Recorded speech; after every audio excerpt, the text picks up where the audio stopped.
السلام علیکم میرے دوستوں، اپنے چینل میں آپ سب کو خوش آمدید کہتا ہوں۔ آج کی اس ویڈیو میں ہمارے ساتھ درست جواب والے کچھ معنی ہے،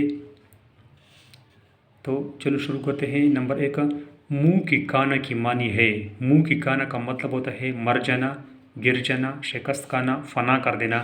تو منہ کی کانا کی معنی ہے شکست کھانا۔ نمبر 2، نیست و نابود کرنا کے معنی ہے۔ نیست و نابود کی معنی ہے مار دینا، فنا کر دینا، شکست کھانا، مر جانا۔ تو نیست و نابود کی معنی ہے فنا کر دینا۔ خون گرمانا کی معنی ہے جوش بڑھانا، خون کرنا، مر جانا، مار دینا۔ تو خون گرمانا کے اصل معنی ہے جوش بڑھانا۔ صفایا کرنا کے معنی ہے شکست کھانا، مر جانا، مٹا دینا، گرا دینا۔ تو صفایا کرنا کے معنی ہے مٹا دینا۔ درہم برہم کرنا کے معنی ہے تباہ و برباد کرنا، جوش بڑھانا، مار دینا، مارنا۔ تو درہم برہم کی اصلی معنی ہے تباہ و برباد کرنا۔